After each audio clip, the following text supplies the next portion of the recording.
જોરિયા પરમેશ્વર અને રૂપસિંહ નાયકની ક્રાંતિકારી ભૂમિ પર અહીં મંચસ્થ ઉપસ્થિત જેમણે ખૂબ જ સરસ વિગતવાર શિક્ષણ બાબતે પરીક્ષાઓ બાબતે પ્રકાશ પાડ્યો એવા અમારા સાથી આમ આદમી પાર્ટીના વિદ્યાર્થી નેતા યુવરાજસિંહ જાડેજા, આપણા જ વિસ્તારના છોટાઉદેપુર લોકસભાના ઇન્ચાર્જની જેમની જવાબદારી છે એવા મુકેશભાઈ બારિયા, છોટાઉદેપુર જિલ્લાના આમ આદમી પાર્ટીના પ્રમુખ એવા રાધિકાબેન રાઠવા, છોટાઉદેપુર વિધાનસભાના પ્રભારી એવા વિનુભાઈ રાઠવા, કદવાલ તાલુકાના પ્રમુખ એવા રવિન્દ્રભાઈ, સાથે જ આ વિસ્તારના આગેવાન એવા પર્વતભાઈ, જેમણે આ મંચ પરથી ખૂબ સારું વક્તવ્ય આપ્યું, જેમને આપણે સૌ રાજેશભાઈ લગામી તરીકે ઓળખીએ છીએ એવા રાજેશભાઈ રાઠવા, જેઓ પોતાની પાઘડીથી પરિચિત છે, ઓળખાણ ધરાવે છે એવા અમારા આપણા સૌના વડીલ એવા ભંગિયાભાઈ રાઠવા,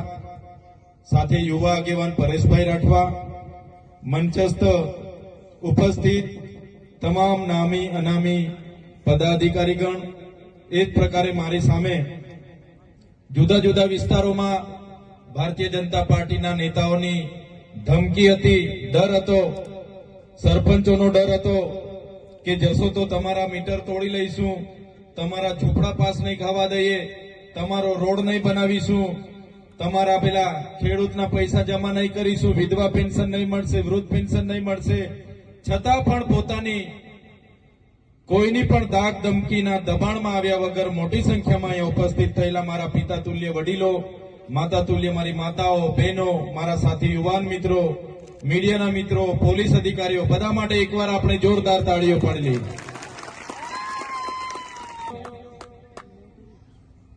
તમને બધાને ખબર છે કે જે પ્રકારે આપણા દેશ પર અંગ્રેજોનું શાસન હતું, એના પહેલા પણ ઘણી મુગલોએ પણ 500 થી 700 વર્ષ શાસન કર્યા, બીજી ઘણી બહારની અનેક જાતિઓના અતિક્રમણો થયા, આક્રમણો થયા, અને આઝાદીના લડતમાં બધા જ લોકોએ પોતપોતાનું યોગદાન આપ્યું.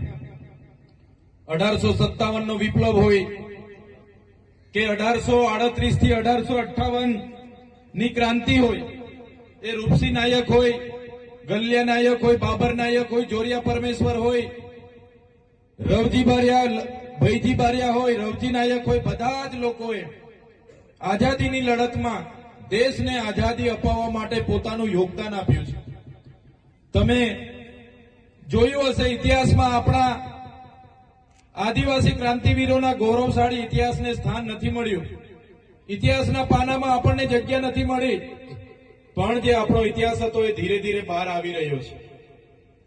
તમને હું વાત કરું, આ રાજસ્થાનની ભૂમિમાં જ્યારે મહારાણા પ્રતાપની સાથે પોતાના સગાઓ નહોતા, ત્યારે પૂંજા ભીલે, જે રાજા પૂંજા ભીલ, જેમણે પોતાની આખી સેના મહારાણા પ્રતાપની સાથે રાખીને એ હલ્દી ઘાટીનું યુદ્ધ કર્યું, એ મેવાડને બચાવવા માટેનું આખું યુદ્ધ હતું.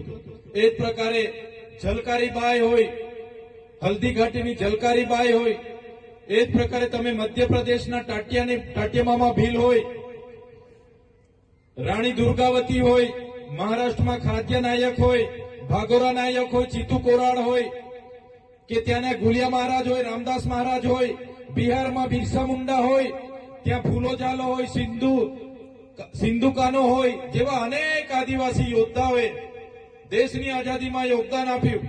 ગુરુ ગોવિંદસિંહની આગેવાનીમાં માનગઢની ધામમાં 1507 જેટલા આદિવાસીઓને અંગ્રેજોએ ગોળીઓ ભૂંજી દીધા. એ જ પ્રકારના અહીંયા આપણે જાંબુ ઘોડામાં ફાંસીએ ચડાવી દીધા. પાલદડવાડામાં 1200 થી પણ વધારે લોકોને અંગ્રેજોએ ગોળી બાર કર્યો, ગોળી કાંડ થયો. મારો કહેવાનો મતલબ કે દેશને આઝાદી અપાવવા માટે આપણા લોકોએ આટલા મોટા યોગદાનો આપ્યા, શહીદી વહોરી અને દેશની આઝાદી મળી.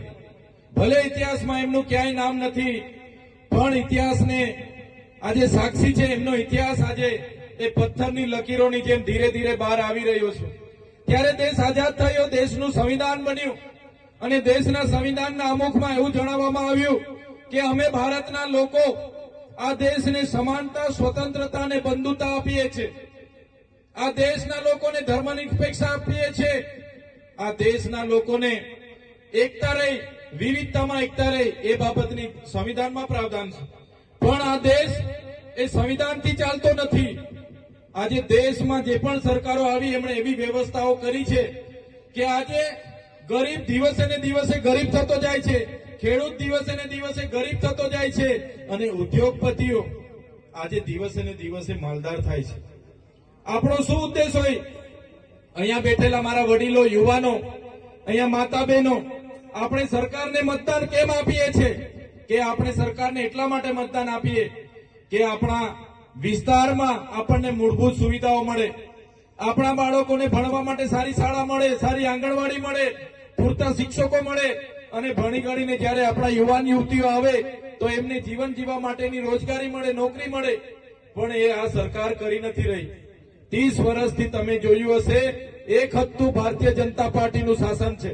તમે ને અમે બધા જ ભારતીય જનતા પાર્ટીને મત આપ્યા છે અને ભારતીય જનતા પાર્ટી વર્ષોથી 30 વર્ષ શાસન કર્યું છે. આજે સંવિધાનથી દેશ જો ચાલતો હોય તો એ સંવિધાનમાં અનુસૂચિ 5 લાગુ કરવામાં આવી છે. એ સંવિધાનમાં પેશા એક્ટ 1996 બનાવવામાં આવ્યો છે. એ સંવિધાનમાં 73 એની વાત છે. એ સંવિધાનમાં આદિવાસીઓના જળ, જંગલ, જમીન પરના અધિકારોનું પ્રાવધાન છે. એ સંવિધાનમાં વન અધિકાર અધિનિયમ 2006 અંતર્ગત જે પણ આદિવાસીઓ જંગલની જમીન ખેડે એને એ જમીન આપવાનું પ્રાવધાન છે. પણ સાથીઓ, આજ દિન સુધી આ ભારતીય જનતા પાર્ટીની સરકારે આપણા આદિવાસીઓના કાયદા કાનૂનનો અમલ નથી કર્યો. એટલા માટે અમે તમને કહેવા માટે આવ્યા છે કે હવે તમારો સ્વાભિમાન જગાડો અને આ ભારતીય જનતા પાર્ટીને આવનારી તાલુકા જિલ્લા પંચાયતોમાંથી દૂર કરો. એમના મંત્રીઓ, એમના સાંસદો, બધા જ લોકો આ વિસ્તારોમાં કહેવા માટે આવે છે કે અમારી સરકાર છે, અમારી સરકાર છે. અમે કહેશું તે થશે તો એમને કહેવા માંગીએ છીએ. આ ભીખાપુરાથી ઉપરની પૂર્વ પટ્ટીના ગામોમાં આજે વિદ્યાર્થીઓને અહીંયા આવવા માટેની બસની વ્યવસ્થાઓ નથી. આજે 4 મહિના પહેલા કદવાલને તાલુકો જાહેર કર્યો છે. આજે ત્યાં મામલતદાર કચેરીમાં લોકોને જવાબ આપવા માટે અધિકારીઓ નથી. આજે તાલુકા પંચાયતને 4 મહિના થઈ ગયા, એમના અધિકારીઓ આજે લોકોના કામ કરતા નથી. આજે કદવાલને એક ડેપો મળવો જોઈએ, સ્વતંત્ર પોલીસ સ્ટેશન મળવું જોઈએ. કદવાલના લોકોને એ મનરેગાની શાખા હોય, એ ચાહે સિંચાઈની શાખા હોય, માર્ગ અને મકાન વિભાગની શાખા હોય, તમામ પ્રકારની વ્યવસ્થા સરકારે કરવી જોઈએ. પણ 4 મહિનાથી કદવાલને તાલુકો જાહેર કર્યો છે, છતાં આજે પણ એક પણ કચેરી ચાલુ કરવામાં નથી આવી. અને ચાલુ કરવામાં આવી છે ત્યાં અધિકારીઓ આ આદિવાસીઓને જવાબ નથી આપતા. એમના કટિયાના કામ હોય, ઓનલાઈન અરજી હોય, કોઈ પણ બાબતે અધિકારીઓ જવાબ નથી આપતા. ત્યારે આ મંચ પરથી અમે કહેવા માંગીએ છીએ, અમે તમને એટલું કહેવા માટે આવ્યા છે, જો આ કદવાલની તમામ શાખાઓ આપણા કદવાલ તાલુકાના લોકોના પ્રશ્નોનું નિરાકરણ નહીં લાવશે તો આવનારા દિવસોમાં આમ આદમી પાર્ટી તાલુકા જિલ્લા પંચાયતમાં પણ રેડ પાડશે. કેમ કે આપણે ક્યાં સુધી એમને કહેવાનું કે ભાઈ અમારું કામ કરો? ક્યાં સુધી ભાઈ બાપા કરતા રહેવાનું છે? ક્યાં સુધી લાઈનો પર રહેવાનું છે? એટલા માટે તમને અમે કહેવા માટે આવ્યા છે, હવે તો તમારો સ્વમાન જગાડો, હવે તો તમે બોલતા થાવ. આજે તમે જોતા હશો, અમે હોય કે અમારા મંચ પર બેઠેલા તમામ આગેવાનો, વિડીયો તમારા મોબાઈલમાં પણ આવતા હશે. અમે આ બધા જ આગેવાનોના ચહેરા તમે જોઈ લેજો. અમે હર હંમેશ લોકોના અવાજ બનતા છે, લોકોના પ્રશ્નોની રજૂઆત કરીએ છીએ. અને એક બાજુ ભાજપના નેતાઓ તમે જોજો, એ એમનું કામ કરતા હશે, એમના બંગલાઓ બનાવતા હશે, એમની મોટી મોટી ગાડીઓ લાવવા માટે પૈસા ભેગા કરતા હશે, કોન્ટ્રાક્ટના કામો કરતા હશે, માટી ખોદતા હશે, પુલ ખાઈ જતા હશે, રોડ ખાઈ જતા હશે. થાય છે કે નથી થતું? આજે નલ સે જલની યોજનામાં એક એક ગામમાં 70-80 લાખ રૂપિયાનો આ લોકોએ ખર્ચો કર્યો. નળ સે જલમાંથી પાણી આવે છે ભાઈ? બેનું પાણી આવે છે નળમાંથી? આ ભાજપના લોકો એમાં કોન્ટ્રાક્ટર હતા, એમણે પાઇપો તો દાટી દીધી, પણ પાણી ક્યાંથી લાવવાનું, નળમાંથી પાણી ક્યાંથી આવશે એની કોઈ આયોજન કર્યું નથી. અને નલ સે જલમાં જો કૌભાંડ કર્યું હોય તો એ ભારતીય જનતા પાર્ટીના ચૂંટાયેલા નેતાઓના લીધે આજે આ વિસ્તારમાં કૌભાંડ થયું છે. ભાઈ ખાબડના દીકરાઓએ કરોડોનું કૌભાંડ કર્યું, અહીંયા પંચમહાલના પ્રમુખે કરોડોનું કૌભાંડ કર્યું, અહીંયા છોટાઉદેપુરના નેતાઓએ કરોડોના કૌભાંડો કર્યા, ભાજપ અને કોંગ્રેસના ભેગા મળીને કૌભાંડો કર્યા અને અમે ઉજાગર કર્યું ત્યારે મનરેગાનું કૌભાંડ થઈ ગયું તો એમણે હવે જી રામજી નામ આપી દીધું છે. જાણો છો ને બધા? એટલે હવે આપણાથી જી રામજી કૌભાંડ એવું કહેવાય નહીં. ત્યારે સાથીઓ રામ તો આપણા હાઈએ વસે છે એવું આપણા સંતો મહંતોએ કીધું છે. ત્યારે આ ભાજપની સરકારને કહેવા માંગીએ છીએ કે મનરેગાનું નામ બદલવાથી તમારા કૌભાંડો અમે ભૂલી જવાના નથી. આવનારી તાલુકા જિલ્લા પંચાયતોમાં એ કૌભાંડોનો જવાબ તમને મળી જવાનો છે. આ ભાજપના લોકોનો બસ ચાલે તો મહાત્મા ગાંધીના, સરદાર પટેલના, જવાહરલાલ નહેરુના જેટલા પણ ક્રાંતિકારીઓના નામે જેટલી પણ યોજનાઓ છે બધી બંધ કરવા લાગ્યા છે.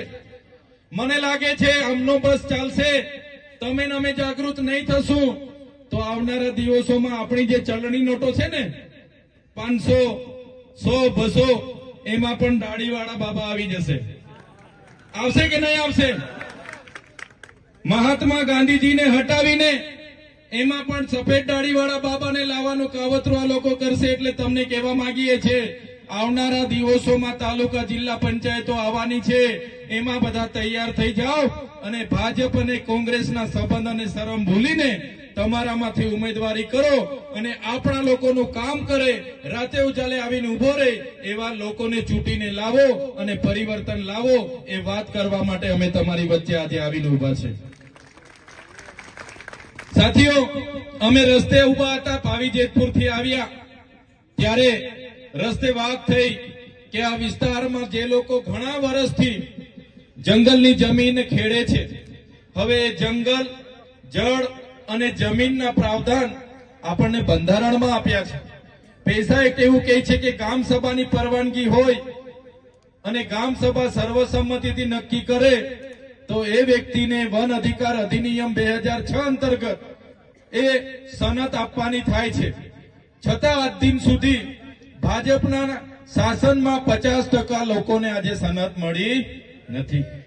જેમને મળી છે 5 એકર ખેડતા હોય તો 2 એકરની મળી છે, 4 એકર ખેડતા હોય તો 40 ગુંઠાની મળી છે. ત્યારે સાથીઓ આજના મંચ પરથી આપણે કહેવા માંગીએ છીએ કે વન અધિકાર અધિનિયમ અંતર્ગતના જે પેન્ડિંગ દાવાઓ છે, જો આ ભારતીય જનતા પાર્ટીની સરકાર સત્વરે આપણા લોકોને નહીં આપશે તો આવનારા બજેટ સત્રમાં અમે આહવાન કરીશું અને તમારે બધાએ ગાંધીનગર ખાતે પધારવાનું છે અને વિધાનસભાનો આપણે ઘેરાવો કરવાનો છે. વિધાનસભાનો ઘેરાવો કરીશું તો અમને ખબર પડશે.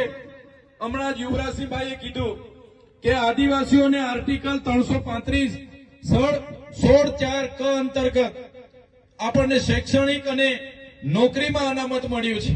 જે 15% અનામત મળ્યું છે કોઈની દેન નથી, કોઈની મહેરબાની નથી. અને આ ભારતીય જનતા પાર્ટીની સરકારે 18/5/2023 ના રોજ એમણે જીએડી એક પરિપત્ર બહાર પાડ્યો અને એમાં જણાવવામાં આવ્યું કે જેટલી પણ વર્ગ 3 ની ગૌણ સેવા પસંદગી મંડળની ભરતીઓ થશે એમાં આદિવાસી ઉમેદવારોએ ફરજિયાત 40% માર્ક લાવવાના. એટલે આપણી સીટો ખાલી રહી જાય છે, એમાં ભરતી થતી નથી.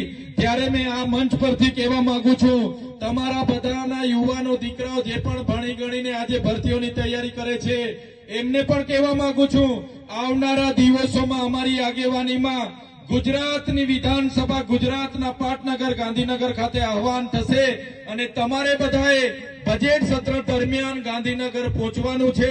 જો આ 40%નો કટઅપ આ ભારતીય જનતા પાર્ટીની સરકાર રદ નહીં કરશે તો આવનારા બજેટના સત્રમાં વિધાનસભાનો ઘેરાવો આપણે કરવાનો છે. ત્યારે સાથે ભાજપના નેતાઓ આપણા કાર્યકરોને ડરાવે છે, ધમકાવે છે અને કહે છે કે તમને જોઈ લઈશું. એટલે એમને પણ કહેવા માંગીએ છીએ, ભાજપના નેતાઓ પણ સાંભળી લે. આ આમ આદમી પાર્ટીના કાર્યકરો છે, આ આદિવાસી પરિવારના લોકો છે, અમારા વડીલો છે, અમારા યુવાનો છે. પોલીસનો ઉપયોગ કરીને કે અમારા લોકોને ડરાવવાના, ધમકાવવાની જો ભાજપના નેતાઓ વાત કરતા હશે, અમને જેલ ખોટી એફઆઈઆરોની વાત કરતા હશે તો ભાઈ તમને વેઠાય એટલું જ અમને હેરાન કરજો, કેમ કે અમે વ્યાજ સહિત તમારો હિસાબ લેવાના છે. અમે ડરવાના નથી. અમારી સાથે જે જેલની રમતો તમે રમો છો, અમારી તો ત્રેવડ છે. 3 મહિના 5 મહિના વર્ષ 2 વર્ષ જેલમાં રહીશું ને તો પણ અમે તમારી સામે ઝૂકવાના નથી. પણ જે દિવસે આમ આદમી પાર્ટીની સરકાર આવશે, એ ભાજપના નેતાઓ, એ પોલીસના ઉચ્ચ અધિકારીઓ, એમને પણ અમે સાબરમતીની હવા ખાવા મોકલી આપીશું. અહીંયા જેટલા પણ પોલીસ અધિકારીઓ છે એમના માટે જોરદાર તાળીઓ પાડી લો. એવા ઈમાનદાર પોલીસ અધિકારીઓ જેઓ સંવિધાનમાં એમની જે ફરજ બનાવેલી છે એ મુજબ એ રક્ષા કરે છે, સલામતી આપે છે, સુરક્ષા પૂરી પાડે છે. એમને અમે સેલ્યુટ કરીએ છીએ, એમને અભિનંદન આપીએ છીએ, વંદન કરીએ છીએ. પણ કેટલાક આઈપીએસ અધિકારી અમારા કેટલાક કાર્યકરોને પૂછે છે, ભાઈ તમે કેમ ચૈતરભાઈની સાથે જોડાયા, તમારા કેટલા કેસ છે, શું છે, ઇન્કવાયરી કરે છે. એવા આઈપીએસ અધિકારીને પણ કહેવા માંગુ છું, તમારો પગાર આ જનતાના ટેક્સમાંથી આવે છે. તમારો પગાર એ ભારતીય જનતા પાર્ટીના કમલમમાંથી નથી આવતો. અને તમે અમને જેલની વાત કરતા હશો, ખોટી એફઆઈઆરની વાત કરતા હશો, તમારી ફાઇલો પણ અમારી પાસે છે. અને જે દિવસે ગુજરાતમાં સત્તા પરિવર્તન થશે તે દિવસે તમારો પણ હિસાબ કિતાબ અમે કરી દઈશું. અમારા કોન્સ્ટેબલો હશે, અમારા જીઆરડી હશે, અમારા પોલીસ અધિકારીઓ હશે, એમના અધિકારોની લડત લડવાની હશે તો આમ આદમી પાર્ટી લડશે. એમના જૂની પેન્શન યોજનાની વાત હશે, ફિક્સ પગારની વાત હશે, આમ આદમી પાર્ટી લડશે. જીઆરડીઓને કાયમી કરવાની લડત હશે, સરકાર સામે આમ આદમી પાર્ટી લડશે. પણ જે ઉચ્ચ અધિકારીઓ, નાના કર્મચારીઓને, પીઆઈ પીએસઆઈઓને, અમારા લોકોને રંજાડવા માટે મોકલી આપે, અમારા પોલીસ અધિકારીઓને અમારી સામે ઘર્ષણ પેદા કરવા એસી ચેમ્બરોમાં બેઠેલા આઈપીએસ અધિકારીઓ એ ભાજપના એજન્ટ બનીને કામ કરતા હશે તો આવનારા દિવસોમાં એમનો પણ અમે હિસાબ કિતાબ કરીશું. અમે કોઈના બાપથી ડરવાના નથી. ત્યારે સાથીઓ, આ વિસ્તારમાં જંગલ ખાતું પણ ઘણું હેરાન પરેશાન કરે છે. અમારા ખેડૂતોને ખોટા એમના વાહનો જપ્ત કરે છે, એમને રંજાડે છે, એમની જમીનો ખાલી કરાવે છે. લેવલિંગ કરેલા હોય, કુવા કરવાના હોય, બોર કરવાના હોય, અટકાવી દે છે અને હેરાન પરેશાન થાય છે. ત્યારે જંગલ ખાતાને પણ આ મંચ પરથી અમે ખુલ્લી ચેતવણી આપીએ છીએ કે આ જંગલ અમારા આદિવાસીઓએ સાચવેલું છે. તમારો જંગલ ખાતું 1928માં બન્યું છે અને બાદમાં તમે આવીને અહીંયા અમારા લોકોને ખાલી કરાવવાની વાત કરો, જમીન ખાલી કરવાની વાત કરો. ત્યારે આ જંગલ ખાતાવાળાને પણ આ મંચ પરથી કહેવા માંગુ છું, આવનારા દિવસોમાં અમારા જંગલ જમીન ખેડતા આદિવાસી હોય, એસટી હોય કે ઓબીસી કે એસસી હોય, એમને હેરાન પરેશાન કરવાનું જો કામ તમે કરશો તે દિવસે અમે અમારા ઓજારો સાથે રોડ પર ઉતરીશું. તમારું જંગલ ખાતું પણ અહીંયા નજરે નથી પડવાનું. ત્યારે સાથીઓ, આ ભાજપની સરકારની જે વ્યવસ્થા છે, અધિકારીઓથી રાજ ચાલે છે, ત્યારે એમની સામે પરિવર્તન લાવવાનું છે. તમારી મૂળભૂત સુવિધાઓ આજ દિન સુધી આપી નથી રહ્યા સરકાર. આજે તમારા વિસ્તારમાં શાળાઓમાં શિક્ષકો નથી, બાળકોને બેસવા માટેના ઓરડા નથી. અહીંયા કેટલાય ગામો એવા છે કે એમ્બ્યુલન્સ નથી પહોંચતી. ત્યારે એવા ગામોમાં પણ આ લોકો વિકાસની વાતો કરે છે. ત્યારે અમે તમને કહેવા માટે આવ્યા છે, હવે ન બાપનું ના બેટાનું, હવે ગુજરાત આપનું બનાવવા માટે પરિવર્તન આપણે કરવાનું છે. આવનારી તાલુકા જિલ્લા પંચાયતમાં તમામ વડીલો, યુવાનો, માતા બહેનો, તમે આગળ આવીને તાલુકા જિલ્લા પંચાયતની ઉમેદવાર કરો અને જીતો અને સત્તામાં આવીને લોકોની સેવા કરો. એ કામ માટે અમે આવ્યા છે. તમે બધા જાણો છો, અમે આ સરકાર સામે આપણા વિદ્યાર્થીઓના શિક્ષણની વાત કરીએ, નોકરીની વાત કરીએ, અનામત બચાવવાની વાત કરીએ, 73AA ની વાત કરીએ, આ વિસ્તારમાં વિસ્થાપિત થયેલા લોકોને વળતર મળે એની વાત કરીએ, રોડ રસ્તા બને એની વાત કરીએ, ત્યારે આ સરકારને ગમતું નથી. અમે કુપોષણથી પીડાતા બાળકોને નિવારણ કરવાની વાત કરીએ, સિકલ સેલ એનેમિયાથી આપણા વિસ્તારમાં પીડાતા લોકોને સહાયની વાત કરીએ. આ લોકોને પોસાતું નથી. અમારા પર ખોટા કેસ કરીને અમને પણ જેલોમાં નાખે છે. પણ સાથીઓ, જેટલું પણ આ લોકો દબાવવા, ડરાવવા અને ધમકાવવા માટેના અમારા પર પ્રયાસો કર્યા છે, એટલી જ વધારે તાકાતથી તમારા માટે અમે લડવાના છે, લડીશું. અને આ મંચ પરથી પણ કહેવા માંગીએ છીએ, જ્યારે પણ આદિવાસી સમાજના બંધારણીય અહીંયા અધિકારોની વાત હશે, સંવિધાનિક અધિકારોની વાત હશે, જ્યારે પણ આદિવાસી સમાજ સાથે કોઈ પણ જગ્યા અન્યાય અત્યાચાર થતો હશે, આ ચૈતર વસાવા સૌથી આગળ તમને જોવા મળશે. અમે જેલોથી નથી ડરતા. અમે પણ એક સરકારી નોકરીમાંથી રાજીનામું આપીને આ જાહેર જીવનમાં ક્યારે કોઈનાથી ડરવાનું નહીં. સત્યની વાત ખુલ્લેથી કરવાનું. અમારા ઘરના હશે, અમારા બાળકો હશે, અમારા માતા પિતા હશે, અમારા પરિવારને પણ અમે કહીને નીકળીએ છીએ. ત્યારે સાથીઓ, આપણા અધિકારો મેળવવા માટે આપણે જ્યારે પણ સત્તાની વાત હોય ત્યારે જ્યારે પણ અધિકારોની વાત કરીએ છીએ ત્યારે 78 વર્ષ થઈ ગયા. આ લોકો ગૌરવ યાત્રાઓ કાઢે છે, અમૃત મહોત્સવો કાઢે છે, પણ આપણને બંધારણમાં આપેલા આજ દિન સુધી કોઈ પણ કાનૂન લાગુ નથી થયો. ત્યારે હવે આપણે જાગવાની જરૂર છે. વધારે વિશેષ હું વાત નથી કરતો, સમય વધારે થયો છે, પણ આજે તમે અહીંયા આવ્યા છો ત્યારે બધા જ મારા વડીલ મુરબ્બીઓ, મારા સંતો મહંતો, મારી માતાઓ, મારી બહેનો, મારા ભાઈઓ, બધાને અમે વિનંતી કરવા માટે જ આવ્યા છે કે બહુ થયું. હવે 30 વર્ષ આપણે લાવ્યા છે. 30 વર્ષથી ભાજપ ભાજપ ભાજપ ભાજપ સરપંચથી લઈને દિલ્હી સુધીની સરકારો બનાવી છે.